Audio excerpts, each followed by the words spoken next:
The following figure and ratio are related to a company. Sales 30 lakh, all credit. GP ratio 25%. Fixed asset turnover based on cost of goods sold 1.5. Stock turnover based on cost of goods sold 6. Current ratio 1, liquid ratio 1, current ratio 1.5. Receivable collection period 2 months. Reserve and surplus to share capital 0.6.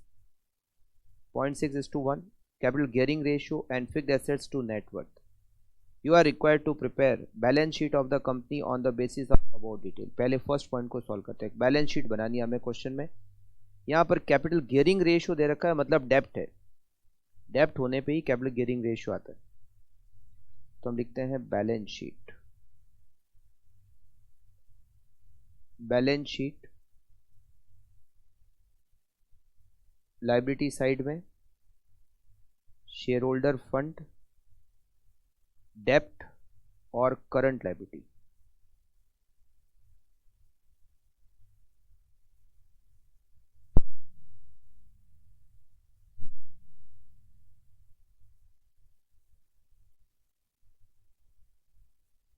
Share holder fund, इसमें share capital, reserve and surplus, डेप्ट, current liabilities, fixed assets,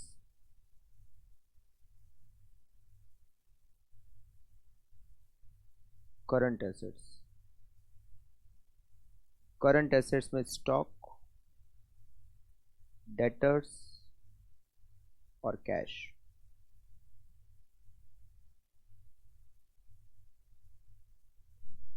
हमें question में sales दे रखी है 30 लाख और ये पूरी की पूरी क्रेडिट पे। जीपी रेट हमें दे रखी है क्वेश्चन में विच इज 25%। तो COGS इसका 75% हो जाएगा 22,50,000। सेकंड, हमें stock turnover, fixed asset turnover ratio दे रखा है 1.5। फिक्स्ड एसेट्स टर्नओवर, वैसे तो सेल्स अपॉन फिक्स्ड एसेट्स होता है, बट यहां लिखा हुआ है cost of goods sold divided by fixed assets and it is 1.5 equals to COGS divided by fixed assets.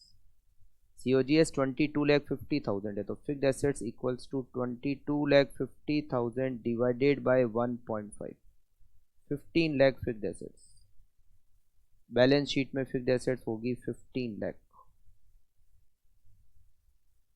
फिर हमें दे रखा है inventory turnover ratio. Inventory turnover COGS divided by stock. Inventory turnover ratio दिया हुआ है 6 equal to 22,50,000 divided by stock. Stock equal to 3,75,000। Balance sheet में stock आएगा 375,000। फिर हमें दे रखा है लिक्विड रेशियो और करंट रेशियो, मतलब क्विक रेशियो और करंट रेशियो दोनों ही दे रखे हैं। Current ratio minus quick ratio 0.5। Current ratio दे रखा है 1.5, क्विक रेशियो दे रखा है 1, दोनों का डिफरेंस 0.5। ये है quick current assets divided by current liability, ये है quick assets divided by current liability 0.5। Current liability, current assets minus quick assets equal to 0.5।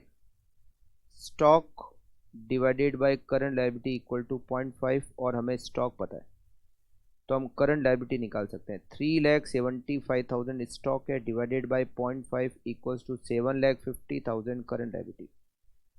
Current assets इसका 1.5 टाइम है, तो 7,50,000 multiply by 1.5 equals to 11,25,000 current assets.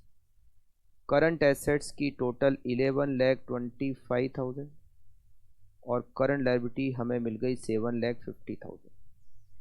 Next हमें दे रखा है collection period which is 2 month. Collection period, debtor collection period 2 month दे रखा है। 12 divided by DTR, 2 equals to 12 divided by DTR, DTR equals to 6। DTR का फॉर्मूला होता है credit sales divided by debtor. DTR 6 है। क्रेडिट सेल्स, पूरी sales credit पे ही है, वो है 30 लाख।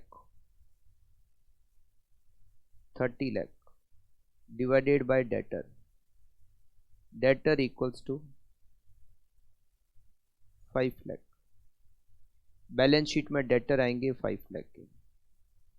तो cash balancing figure 11,25,000 minus 375 minus 5 lakh, 2,50,000 cash balancing figure. Balance sheet की टोटल 26,25,000, सेम टोटल लाइबिलिटी में 26,25,000। फिर हमें दे रखा है fixed assets to net worth 1.2। Fixed assets divided by net worth equal to 1.2। हमें फिक्स्ड एसेट्स पता है विच इज 15 लाख, तो हम इससे नेट वर्थ निकाल सकते हैं। 15 lakh divided by 1.2 equals to 1250।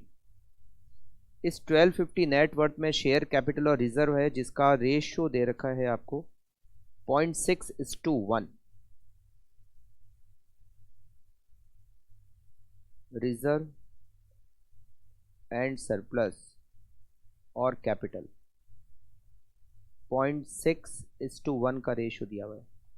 12,50,000 into 0.6 divided by 1.6, 468, 750 reserve हो गया,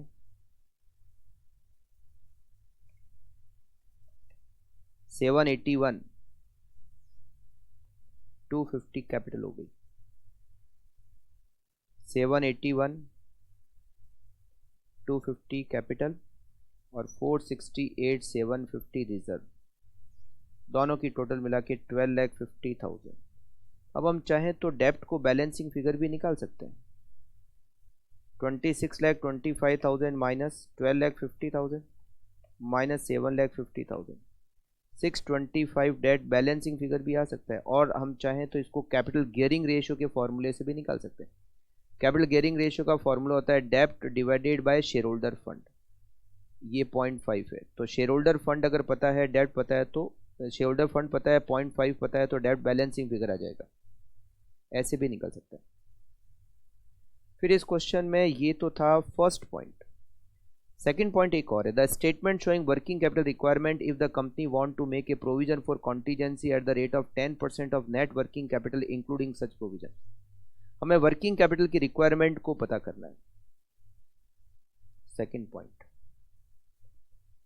वर्किंग कैपिटल रिक्वायरमेंट। हमें करंट एसेट्स की टोटल कितनी दे रखी है? 1125। हमारी करंट एसेट्स है 11,25,000 लेस हमारी करंट लायबिलिटी है 7,50,000। तो वर्किंग कैपिटल 11,25,000 माइनस 7,50,000, 375। इसमें हमें ऐड करना है प्रोविजन फॉर कॉन्टीजेंसी। ये प्रोविजन फॉर कॉन्टीजेंसी हमें कितना रखना है? Working capital including this provision, उसका 10%। मतलब ये जो 375 है, 375 में प्रोविजन जुड़ेगा और उसके बाद जो अमाउंट आएगा, मतलब यहां जो अमाउंट आएगा, इसका 10% ये होगा। इसका मतलब है अगर मैं इसको 100 मान लेता हूं कि प्रोविजन जोड़ने के बाद में 100 होगा, तो ये 10, इसका मतलब ये 90 के बराबर हो जाएगा। तो 3,75,000 ये है 90 के बराबर और प्रोविजन 10 के बराबर। 3,75,000 डिवाइडेड बाय 90 इंटू 10, 41667। इसकी टोटल करोगे तो 375 प्लस 41667।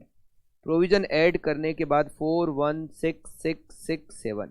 अब आप चेक कर सकते हो, ये जो प्रोविजन जोड़ने के बाद जो अमाउंट आता है उसका 10% प्रोविजन हो रहा है। मतलब प्रोविजन ऐड करने के बाद जो अमाउंट आएगा उसका 10% प्रोविजन होगा।